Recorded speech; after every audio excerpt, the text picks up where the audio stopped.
And just to repeat what I said till last class, when we started with international financial market, what were the instruments used to raise capital in the international financial market? So we were seeing about instruments, equity instruments like ADR, GDR, FDI, FPI, all in detail. What were their features? How were they used to raise capital, etc. And then we spoke about debt instrument. One of the debt instruments discussed was syndication of loan. Syndicated loan. Why should someone going for a syndicated loan? What were the provisions of a syndicated loan? And what are the steps in syndicating a loan? And then how syndicated loan markets operate. Now we are going to talk about international bond, and I asked you the difference between international bond or a bond and a debenture. Exactly, bond pays you a lesser interest rate than debenture, as said by somebody here.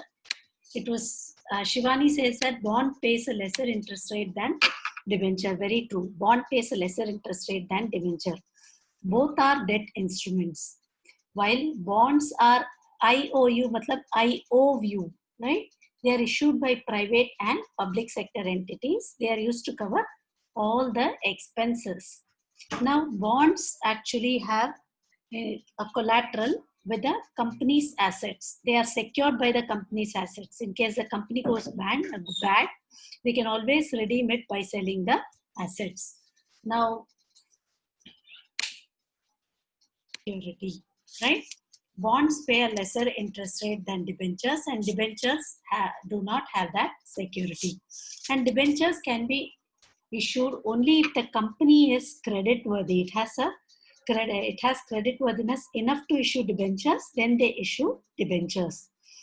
Now, talking about the different kinds of bonds in the international market to raise funds, we have something called as the Euro bond, right?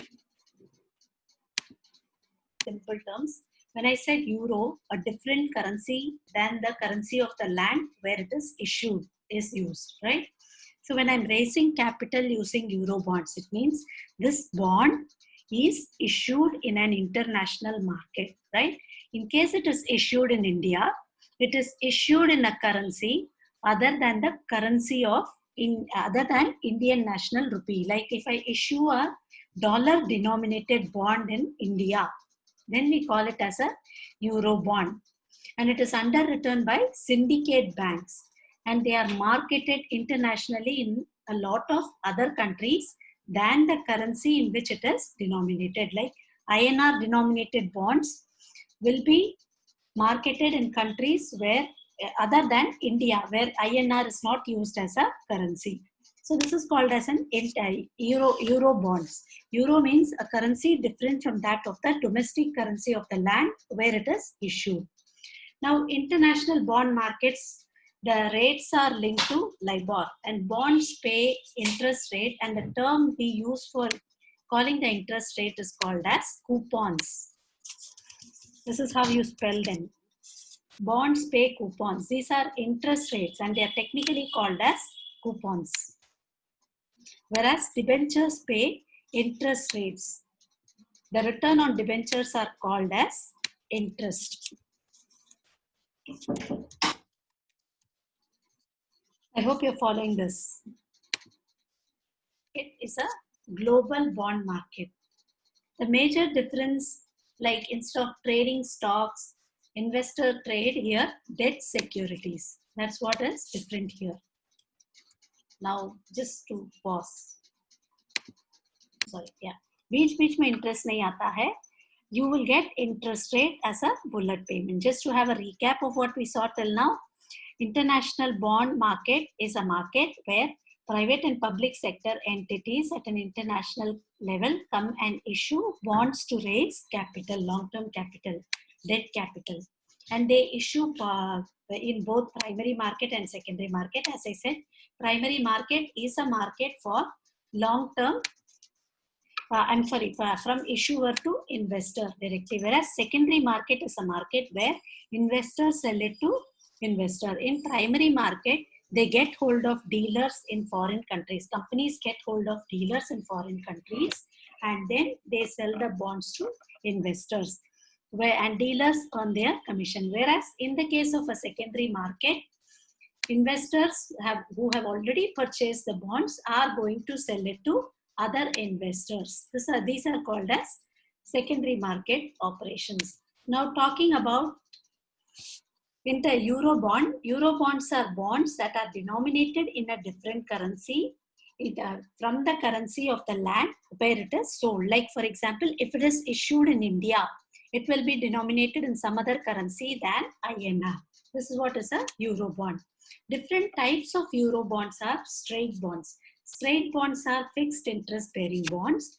From the day they are issued, in case they are paying 6% per annum, they will be paying you 6% per annum. They are fixed rate paying interest bond. If fixed rate paying bonds, and coupons will be fixed to 6% from the day they have started till the date of maturity.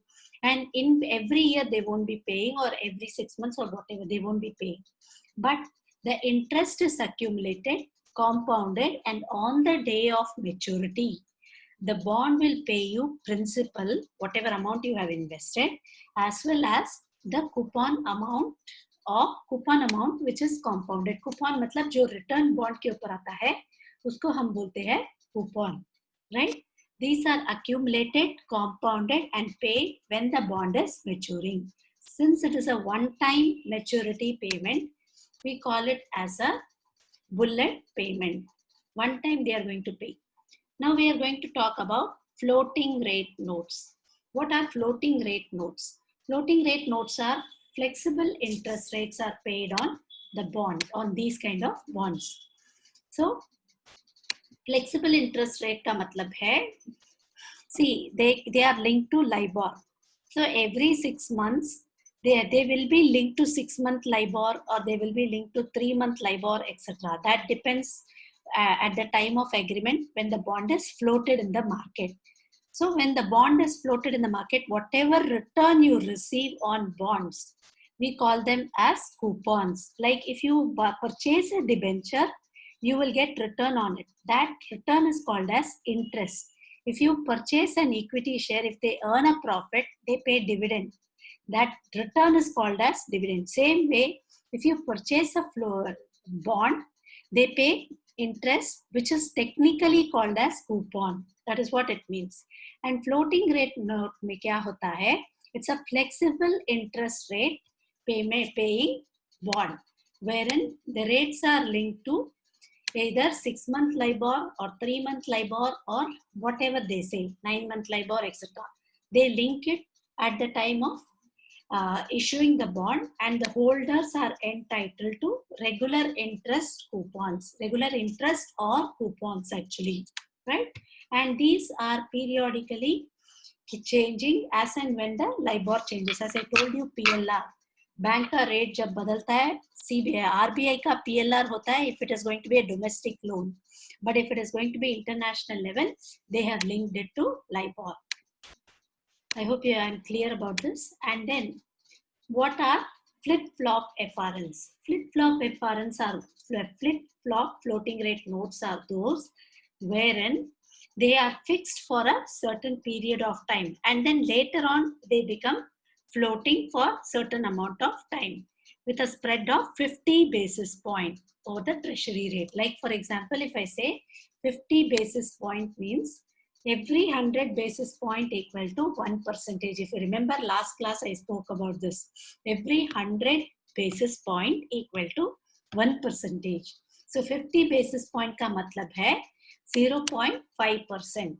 So on this, this will keep changing. Like for first 6 months, you will have it as floating. Then the next 6 months, they become fixed, right? Say fixed to 6-month LIBOR rate. Then again, they become floating based on whatever your treasury rate, upon that 0.5%. Are you following? Then talking about mismatch FRNs, they also pay semi-annual coupon. The actual rate is actually fixed, and then the interest rates keep changing, and investors benefit here. Like if it is above that, they generally don't, they are going to be, see, they pay, their actual rate is when it is fixed, they are not going to be matching with whatever floating rate you are getting, right? So when investors benefit, there is going to be an arbitrage opportunity. They may sell it at a higher rate, they may buy it at a lower rate, etc. This is called as mismatch FRNs. When we talk about minimax FRNs, minimax FRNs are, these notes include both minimum and maximum coupons on the LIBOR. So the investors will earn minimum, maximum out of the minimum. If it is fixed at minimum rate of FRN, they will see whatever is the maximum. Like for example, it keeps changing, right? For 6 months, throughout the 6 months, if it is changing, and whatever is the maximum during the 6 months, that will be paid as coupon to the investors. Whereas when you talk about zero coupon rate, this bond does not pay any coupon throughout the year. But then coupon is accumulated and paid at the end of 10 years or 15 years whenever the bond is maturing. So it is called as zero coupon bonds, wherein it is issued at a discount rate, very, very discounted rate. And when it is redeemed at par value, and you will also get the interest rate on it. So you will get a very, very lump sum, a huge lump sum when you are redeeming it, because you are going to get the par value at the same time interest compounded. Am I clear?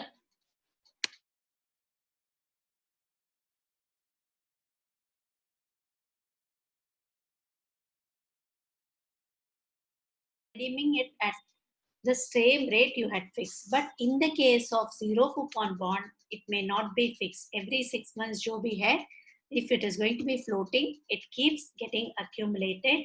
Say this particular year, it may be 4%, next year, it may be 6%, whatever, keeps getting accumulated and compounding, and then you pay. Did you understand the difference?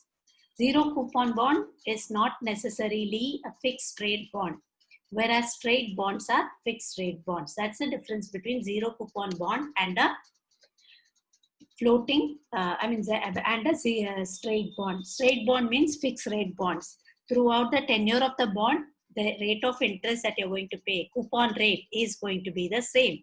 Whereas in the case of zero coupon bond, it is not necessary that it is a straight bond. Did you understand? Euro bonds are bonds issued in a country, issued by some other country, but the bond is denominated in a currency other than the domestic currency of the land where it is issued.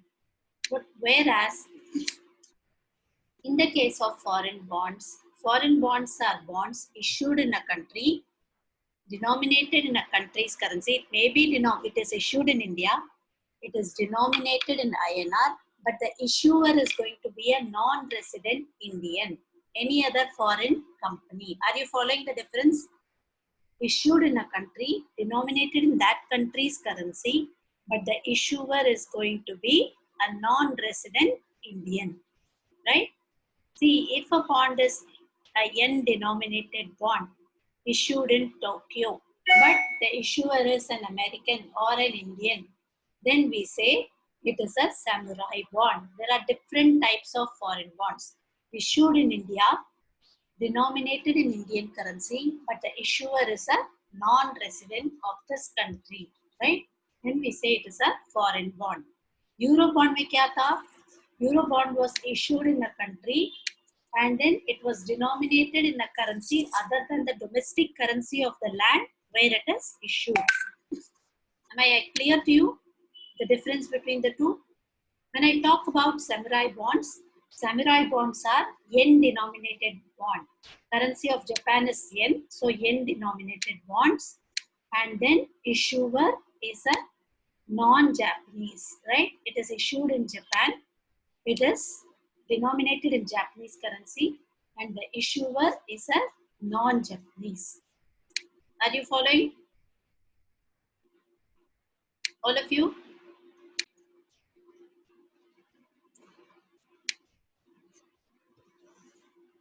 Just to have a recap, Foreign bonds are bonds issued in a country denominated in that country's currency, but the issuer is a non-resident of that country. We spoke about samurai bonds. Samurai bonds were issued in Japan, denominated in yen, and then the issuer is a non-Japanese entity.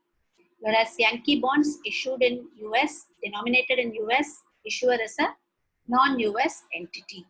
Same way, Bulldog bonds are issued in UK, denominated in UK pound sterling, but the issuer is a non-UK entity. Same way, entity means company.